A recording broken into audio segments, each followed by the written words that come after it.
Hi, I'm Marc Rubinstein. And I'm panicked about the Fed panicking.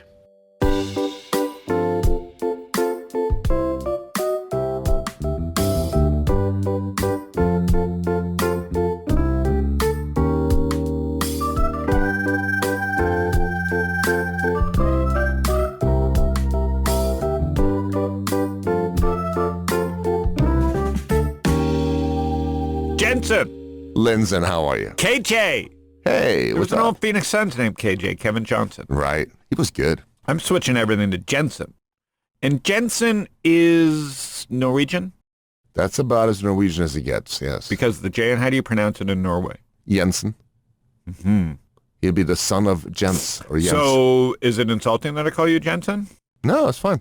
All through my high school. Well, then I'm just going to go with teachers- Jensen. If it's not insulting, I'm just going to go with how it should be pronounced. That's- Hestekuk. Jensen. That's me. Oh, the times we had.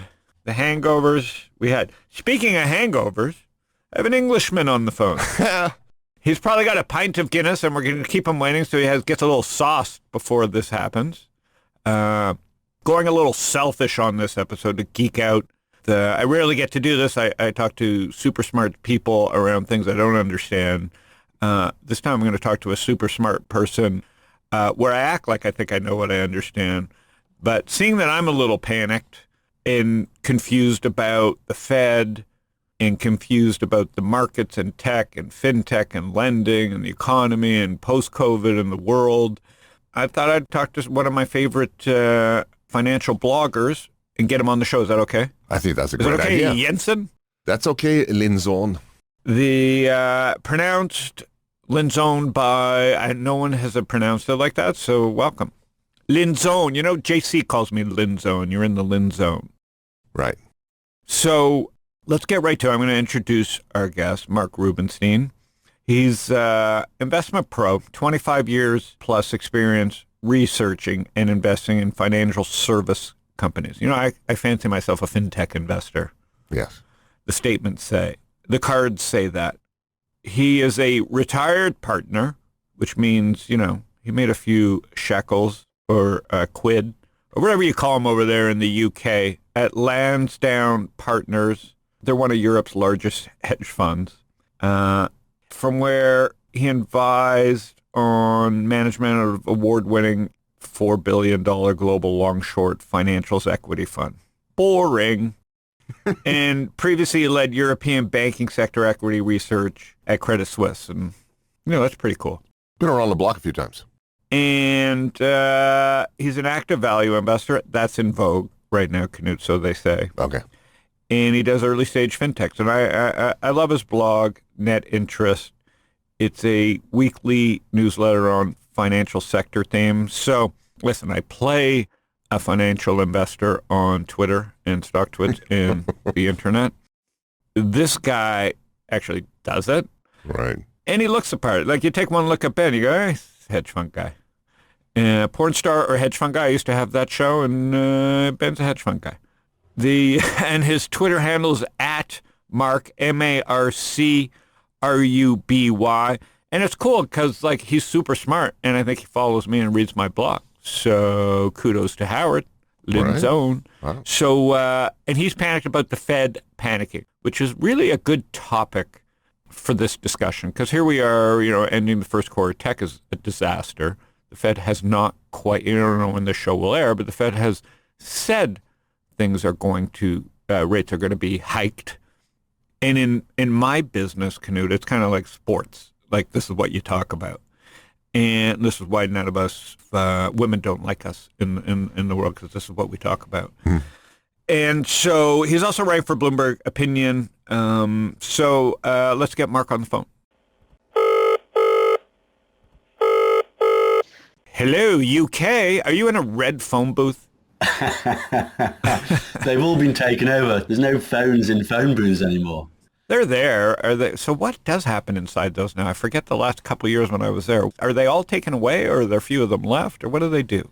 No, they kind of collect as items, but they have in the villages around England, they'll put books in there, and they become kind of village libraries. What is the best thing about living in London in 2022? London's great. So the best thing about living in London in 2022 is its proximity to pretty much everywhere else in the world, right? So you can head into Europe for a day trip, for a weekend away, skiing in the Alps. Its location is just phenomenal. London itself is pretty good, but its location within Europe is also phenomenal. So let's talk about, in the U.S., they're talking about inflation. We worry about the Fed. Do you worry about the Fed in the UK too? Sounds like you do based on what you're panicked about. Yeah, of course. I mean, the Fed drives monetary policy. Globally, the dollar is the reserve currency of the world, and the Fed determines its value, and that has global ramifications. I worry as well about central bank in the UK, the Bank of England, which has already started to hike. There's been 2 hikes now. There's going to be a third, and you've got to go back many, many years for the last time they raised 3 times consecutively. Oh. Panics me. I think the Fed, there's not a lot of people in investment markets today that were around in 1994. I started in the city, as we call it in London. I started in investment banking just after 1994. And people at the time were telling me about how difficult the environment was in 94 when Greenspan at the time started raising, and he raised between meetings. And it was a surprise, and the fallout across bond markets and trading desks was wild. Right. People think this is the first time this stuff is happening. This has been going on for 40, 50 years, freaking people out. And in a world where it is freaking you out, how do you think about where the Fed is and where the U.S. is? What's like the top-down way you think of things right now?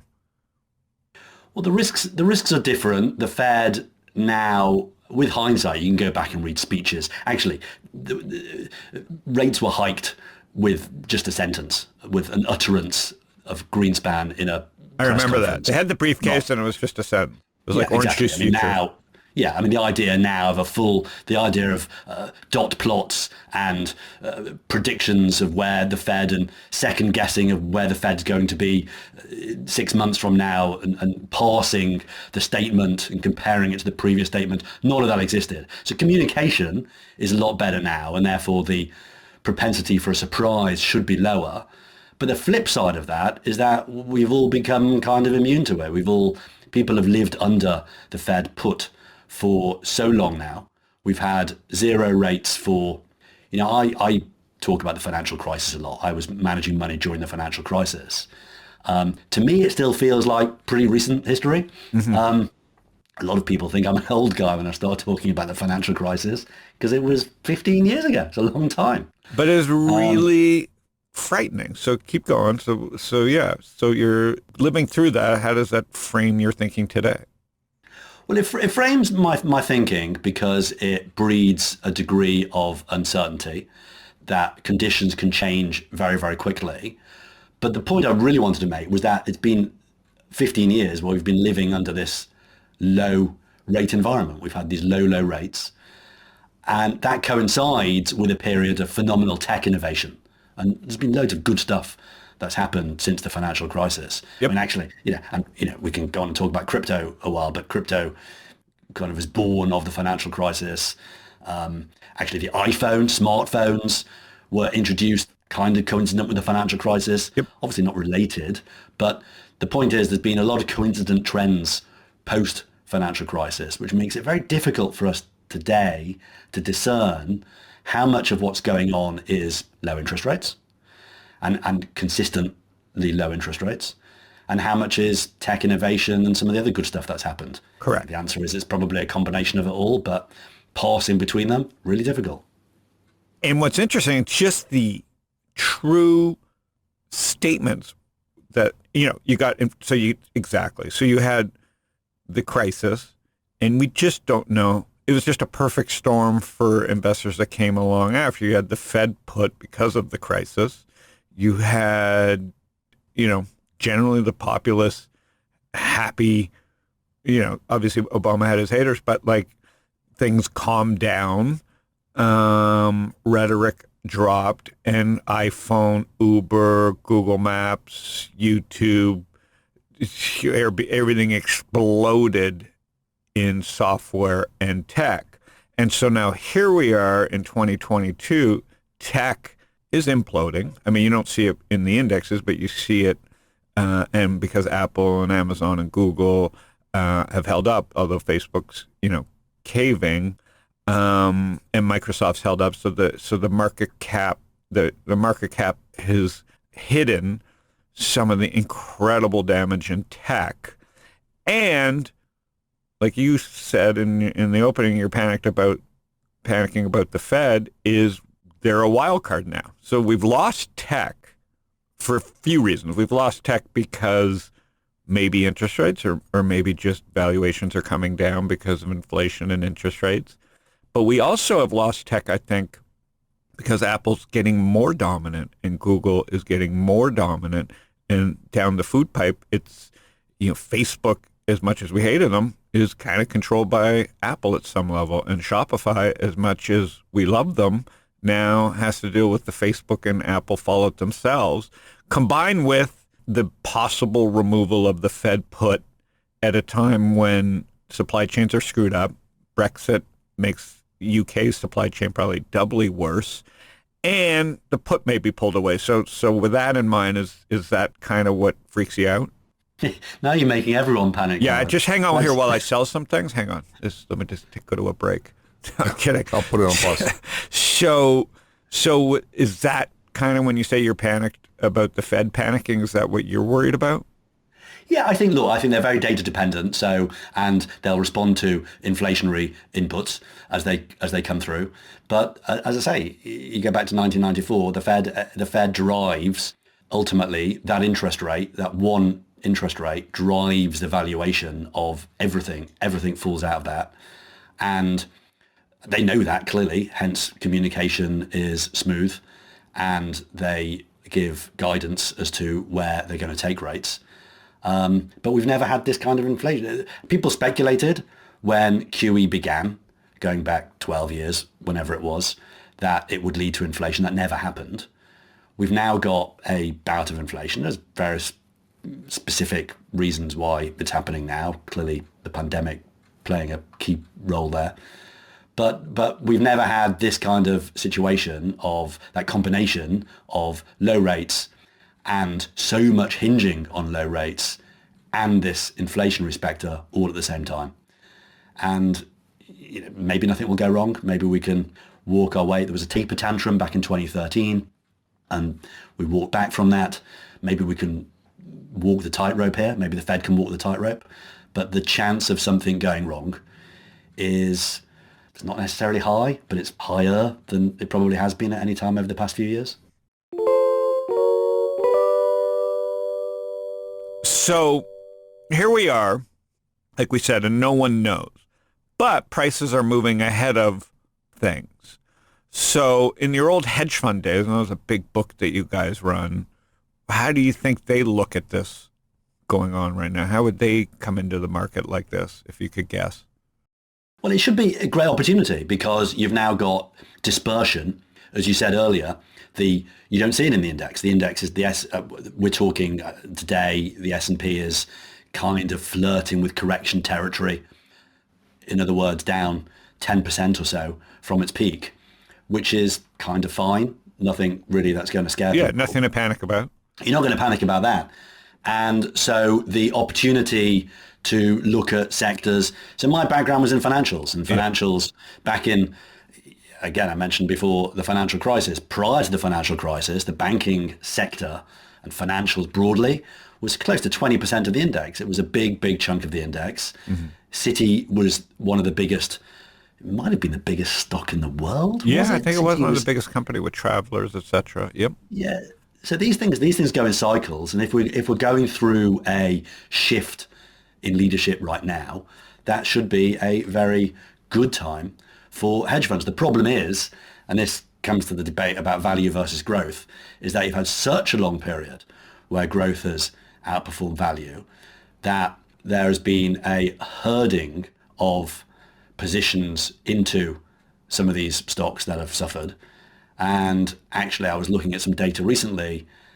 Goldman Sachs compiles data of the most wide. So as you know, every quarter, every investment firm has to publish its holdings. So we recently had a list of all the holdings as at end of 2021.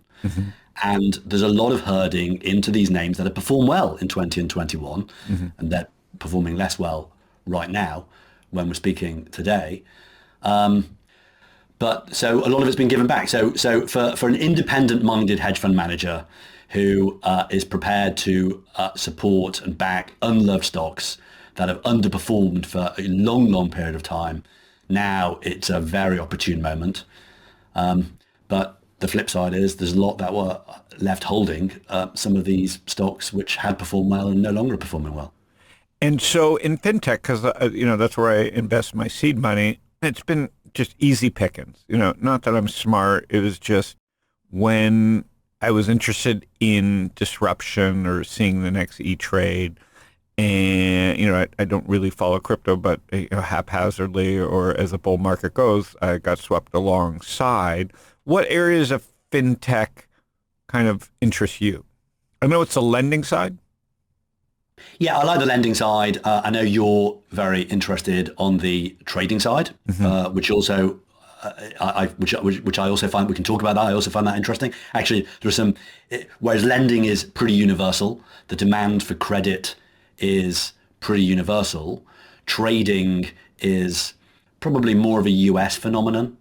Actually, also some of the Asian countries than a European phenomenon. There's less retail trading activity in Europe historically for various reasons. But lending is pretty universal. And I think some of the interesting tech opportunities, fintech opportunities, are around lending, not just better user experience, which is what I call kind of fintech 1.0, but new product lines, whether it's revenue-based lending or whether it's kind of algorithmic lending, opening up the market for lending, or employee kind of payroll-based lending, opening up the market for new lending products, which tech not only makes cheaper than historically lenders were able to provide, but also because it's cheaper means that unbanked or underbanked segments of the population can access this credit as well. Exactly. So I look at lending and I'm like, you're right. U.S. and Asia are the more instant gratification trading. European, maybe because it's just older and maybe different rules there, I can't remember, but and maybe because everything trades in pence. Everything seems like a penny stock in the UK and the way they're traded. People just my theory on that is that because gambling has always been legalized in the UK, that the outlet, clearly every human has a appetite to take risk. And the outlet for that historically in the UK has been through gambling rather than investing or trading. And I've often thought, it's difficult to find a control experiment in the US, whether the depth of the capital markets and the low cost of equity in the US actually has something to do with the fact that gambling hasn't been legalized to the extent it had been, at least in the UK. Well, that would be interesting because I was just watching, because gambling is now taking off and you can't turn on a TV here like it used to be like Betfair in the obviously UK invented a lot of this gambling stuff and they have their own problems. From what I just watched a special about the gambling problem in the UK and how intertwined it is with sports. But here we are in the US, which always had trading and no sports betting, and now we have trading and sports betting. So maybe what we haven't factored in, and maybe what we may start to see is volumes dry up on trading over time, because betting is just so promoted here, and it's you've got so many sports leagues. So maybe that is something that no one's factored into as well, including myself until you just said it, is that we are zigging into sports betting and maybe just diluting people's want to invest in stocks, and that may hurt liquidity here. That's an interesting thought. Have you thought about that at all? Only through, so in Europe we have had they call them contracts for differences, CFDs. And a lot of the gambling companies straddle both gambling, kind of sports gambling, sports betting, and also contracts for differences, which is the way that betting manifests in investment markets. It's kind of a contract. It's like an option, I guess. Yeah. And they've been very popular. They've been very, very popular. So how it plays out, I don't know. It's difficult. The other problem is when I look at these trends, there's always a path dependence. You can't negate the past. So it's clearly already the case that there is a household ownership of stocks in the US is much higher than it is in Europe. And that's not going to unwind. People aren't going to sell their stocks to raise liquidity to do sports gambling instead. Good point. So it's difficult. So it is what it is. We're not going to wind the clock back now. And probably there's room for both markets. Whew. Okay, good. You talked me out of a side panic there. But I mean, I have had my confidence a little shaken. I know everything was overvalued, but and I was kind of that guy in 2021 saying, "Don't be greedy," sell on the way up, and stocks went up an extra 150%. And so once you're out, it's very hard to get in knowing that things are overvalued. So that's kind of been my stance the last 6-7 months is like, glad I sold. But anything I started buying back looks really dumb. And I'm struggling as a non-professional, I would say, to figure out how big this change is or if it's a 10 to 12 year change of trend where value. And I guess that's just the hard part of investing. We just don't know. Like, is value here for another long cycle? Is commodities here for another super cycle? Any thoughts there? Well, clearly we don't know. The cycle, the flip side is there is really, really exciting stuff happening in tech.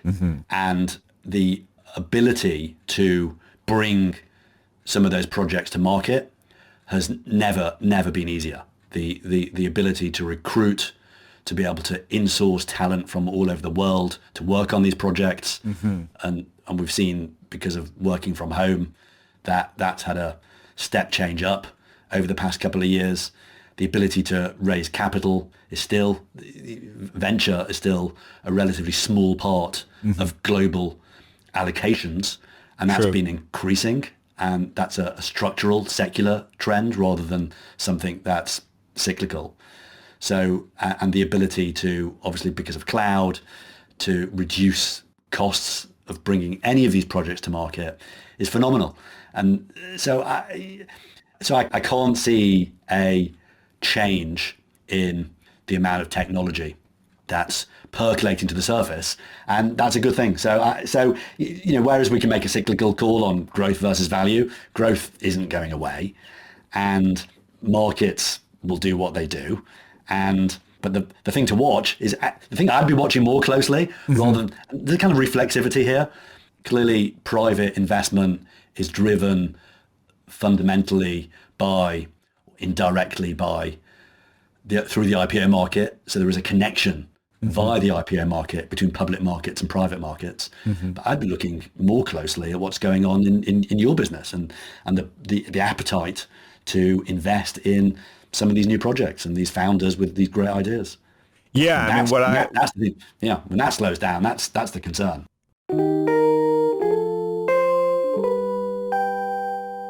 Yeah, actually, concerned is we've had the opposite. So for what I haven't fully written about, but I did an Odd Lots podcast about try and flesh out these ideas, and I'll share them with you, and then you can bring it around. Is that it's gone the opposite way. I thought the private markets would react much quicker to the IPO meltdowns and the SPAC meltdowns and reprice everything. In fact, what's happened, and that could change tomorrow, obviously, is that prices in the private market kept going up. So, like, what's the point of being in the private market if they're not recognizing that the valuations in the public markets and growth are coming down? So why take risk in the private markets if, and pay 50 times sales for a private company for the next 7 to 10 years when I can buy a great growth company at 10 times sales in the public market? So that's been confusing to me. And maybe it's because we've had such a boom and so many young people in the market in the private side and all these crossover funds zigging into the private markets impatiently or at the top, when they should have just been waiting their time until growth multiples corrected. But I'm seeing even a scarier phenomenon, and I hope I'm wrong, is that there's still people willing to write these checks into private companies, and they're doing them at ever higher and higher valuations at a time when multiples are coming down. And so you get this glut of companies for a decade that just go nowhere. They're not going to go out of business because they have high margins. They're software businesses, they're growth businesses, but they're priced at a point where no one will take them. Yeah, it's an interesting point. And certainly before SPACs became as big as they are or were, there was a feature of markets broadly where companies were staying private for longer. And it maybe we revert to that. Actually, recently Chime announced it wasn't going to be IPOing in first half 22. It's pushing that out to possibly second half 22. Correct. It's a neobank here in the US. Yeah, it's a US-based neobank. There's a UK-based neobank called Revolut, which is valued last round at $33 billion, which probably also wouldn't be able to IPO in the current market environment right now. But again, it's not a bad thing. The private markets give and I always used to think, so Square was a great example. Most of the returns in Square, clearly it's given back some of its gains recently, but over a long period of time, since IPO'd in 2014, most of the returns accrued actually to public market investors rather than private market investors. It IPO'd very early. Interestingly, it bought Afterpay, and Afterpay was the same story. Most of Afterpay's value was created in the public sphere rather than the private sphere. So public investors were able to benefit from that. And I, as a public markets guy, often used to think, why would I bother with private when you can access public, you can get daily liquidity, doesn't matter who you are, you can log onto your account and buy the stock. Correct. And change your mind. You don't have to pitch a story to the founder. They don't know who you are. They don't care. The company doesn't care who owns its shares. But actually, what I think one trend that I underestimated through that is the idea that private and being involved in a private company, particularly at the seed stage, is just tangible.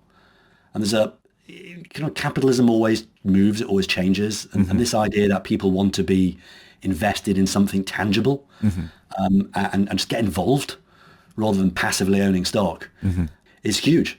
And I think a lot of what we're seeing around seed investing, it's, you could, whether it's kind of the status of being, maybe because you can't just log on and buy the stock. So there is a status element to it because it's a bit more competitive and you've got to be invited into the decent deals. Partly as well because it just, as I say, it's more tangible, you're involved, you're doing something impactful, having an impact, a direct impact on the real economy, less abstract than owning stocks. That's pretty powerful to a whole generation. It's like a modern way to be activist. Like everybody's pitching me apps that'll turn, say got bought by Robinhood and I was a small investor. Oh, all these kids are going to become public Carl Icahns or public market, the modern Ackmans or whoever these activists are.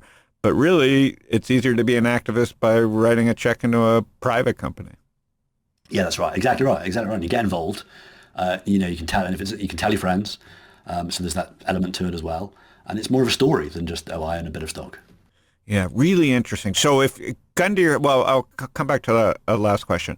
So what I see is, and let's think through this through Fintech. There was, Canute and I don't know, how old are you, Mark?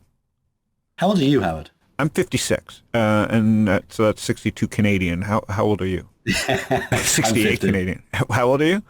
I'm 50. All right, so you're a young man. Canute's 72? In Corona years? You're 60. Canute's 60. So when I was a kid, a Jewish kid, you had to be a doctor, lawyer, accountant. Being an entrepreneur meaning having one sock store. There was no internet, no fax. So it's like if you didn't have a good location, you were fucked. You had a furry or a deli or, a store, right? Yeah. And there was no spreadsheet. So I think the first big bang for America around growth and acquisitions was the I call it like we were land then cloud, right? Like land-based economy, now a cloud-based economy. But the big bang was basically Excel spreadsheet, which allowed people to just merge and share numbers. And, you know, obviously you had to build trust, but it goes from paper and taping paper together in pencil and one mistake threw off the whole thing to Excel, which allowed the world to just merge. And then the cloud, which makes businesses more robust, higher margins, harder to fail. So you have this lot of successful or not successful, but they don't have to die companies versus in a land-based economy, 9 out of 10 businesses failed. So being an investor was stupid. You waited for companies to go public and have robust business models, yada, yada, yada. And so that's just my thesis, and I'm sticking with it for now. And you saying that technology is hard to stop just is a reminder that, yeah, values, and it's fun for all the value guys to have their moment in the light, but growth isn't going away. The valuations may come down, but growth still matters. In the fintech side, it feels like with this 70%, 80% correction in PayPal, in Square, in Robinhood, in soon to be seen in the private fintech markets, while the banks and MasterCard stay at all-time highs, or within 5-10% like the S&P of all-time highs, that maybe FinTech 1.0 or 2.0, where we're going to call it, was a bluff, and the real FinTech innovation is still to come. Yeah, it's an interesting debate. I think there's been a narrative out of Silicon Valley for a long time that the financial system is broken. Yes, and that it is ripe for disruption. And we've seen that manifest through neobanks and through the likes of PayPal and Square. We've seen it from outside of the banking system as well. So what Amazon is doing, less in the US, but you go to India and Amazon is very active in financial services in India. right. Actually, WhatsApp is active in Brazil in payments. And Google is active in India as well, also in payments. Got it. So what these big tech companies are doing in fintech is also very impressive. But not in the U.S., more hidden around the rest of the world, you're saying? Yeah, I think so. Different regulatory frameworks, different, again, back to the point about path dependence, different historical structures around which financials are built. So, for example, in China, we went straight from cash to wallets, and we missed out the credit card stage that is so prominent in the US, for example. So there is a lot going on. Yeah, there's a lot going on. So is fintech the real thing, or is it neobanks and you buy Square and PayPal and say, well, no one knows anything, it's just an overcorrection? Or was it all a bluff on the way to digital? Does that cross your mind, or you just it does. So I think it is the real thing, but these things always take time, and they always take longer than people in the trenches in Silicon Valley specifically anticipate. And the best example I always come to about this is Western Union. Western Union is publicly traded. It's actually one of the oldest companies. Kind of went through a bankruptcy, came out of a bankruptcy, but it's one of the oldest companies in the US. It was one of the original constituents of the Dow Jones Index over 100 years ago. And on multiple occasions, it's been disrupted. It was disrupted initially in its telegraph business by the telephone, and then it was disrupted subsequently. And now the disruption threat it's facing is, why go to a Western Union agent, put cash across the counter, pay a huge rate to get that cash remitted to a relative somewhere else, Mexico, Philippines, wherever it might be, when you can do it over your mobile phone? You can do it using a whole range of different solutions that are now available. But these things take time. Western Union is still around. It's generating a lot of cash along the way. And so I think, tomorrow, I can't remember that quote. People used it at the time of the pandemic. Decades happen. I can't remember. 15 minutes take forever. I can't remember the quote. Yeah. But as I say, things take a lot longer to play out than I think investors often anticipate.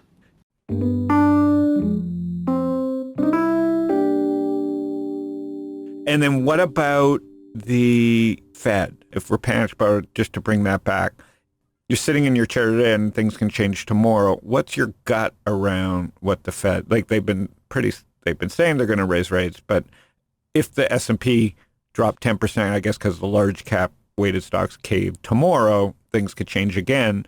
But where you sit today, what do you think the Fed is going to do? I think they're going to raise. It kind of feels, and this is where we are data dependent, it feels with the geopolitical tensions that are emerging more recently, that ultimately financial conditions are a function of the Fed, but they're also a function of animal instincts and risk appetite in the industry. And right now, financial conditions are tightening because risk appetite is retrenching. Nothing to do with the Fed. It's more to do with geopolitical issues. So maybe the Fed gets a buy because of that and doesn't have to hike as aggressively. There are many moving parts and it's very complex. And go ahead, sorry. We think about the Fed as the ultimate regulator. But when it comes to fintech and fintech investing specifically, another thing is worth bearing in mind isn't so much the level of interest rates, which the Fed sets, but also the Fed and the FDIC and the Treasury and all the other regulators globally, what their perspective is around fintech, because clearly their absolute mandate, it's actually interesting, their absolute mandate is not competition, it is financial stability. And as many of these fintechs get bigger, the impact they have on financial stability increases, and therefore the regulatory scrutiny increases. So when they're small, it's kind of fine. And we saw that in China with Ant, whose IPO was pulled over a year ago. IPO was pulled and it subsequently was restructured because it was so big that it had to be regulated as a financial company. And there's a lot of regulatory arbitrage that goes on. You know, PayPal's got $40 billion of customer deposits sitting in its wallets. Yeah, on floating its balance around. sheet. Yeah, floating around. Doesn't offer insurance the way Wells Fargo offers insurance. Super interesting. So, which is kind of fine. People maybe coming back to the financial crisis have forgotten that banks can go bust. Actually, it's been over a year. It was October 2020, I think, the last bank in the US went bust. Typically happens on a Friday. They shut it down over the weekend. And these things happen. So people are kind of less sensitive to bank risk. But obviously, as they get bigger, that $40 billion that PayPal's got is pretty sizable compared with a typical bank in the US. As they get over a certain size, regulatory scrutiny increases kind of non-linearly, as we've seen in China.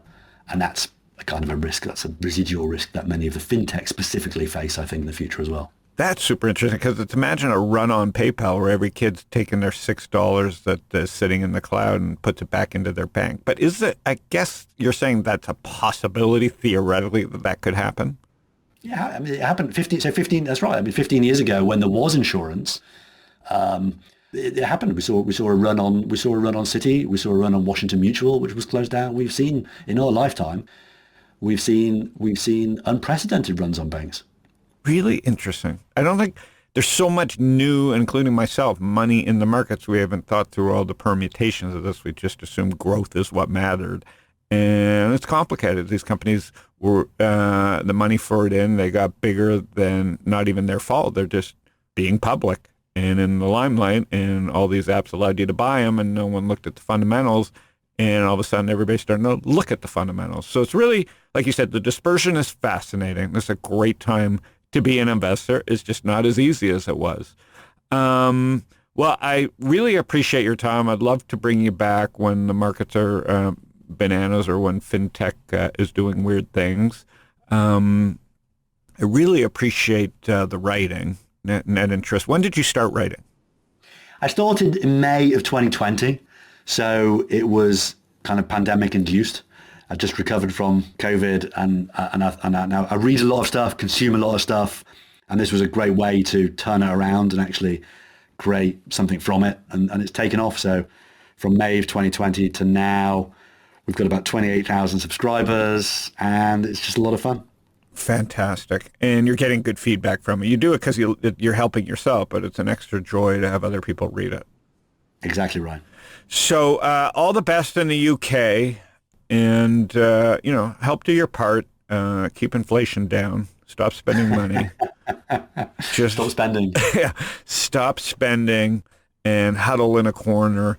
And my next time to the UK, we'll go. We won't have a Guinness because that's Irish or Scottish, whatever it is. We'll just have a warm English beer. We'll have a warm English beer somewhere. Is that right? Warm English, or am I totally screwing that up too? No, you can have a warm beer, but fish and chips. Actually, fish and chips, the Jewish food came in from Eastern Europe. My favorite. Fish and chips was introduced to the UK by the Jews of Eastern Europe. Those crazy Jewish people. So great for having you on. All the best in the UK, and we'll talk soon. Good stuff. Cheers. Thank you, Howard. It's been a pleasure.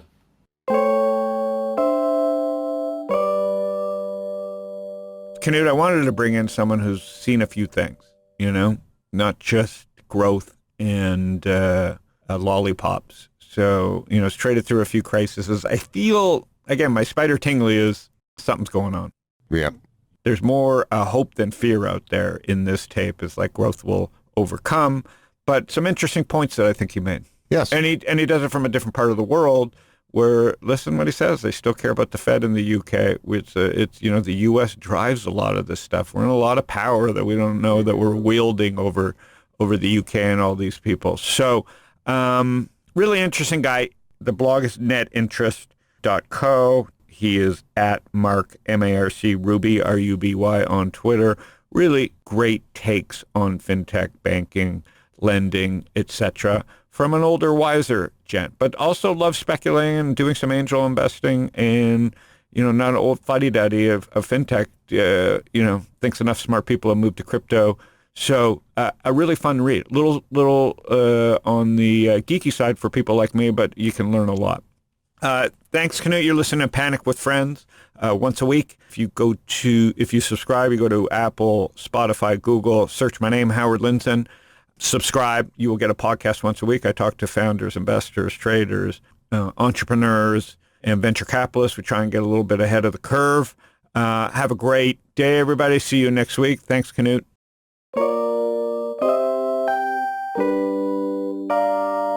Howard Lindzen is the founder and general partner at Social Leverage. All opinions expressed by Howard and podcast guests are solely their own opinions and do not reflect the opinion of Social Leverage or StockTwits. This podcast is for informational purposes only and should not be relied upon for decisions. Guests may maintain positions in securities discussed in this podcast.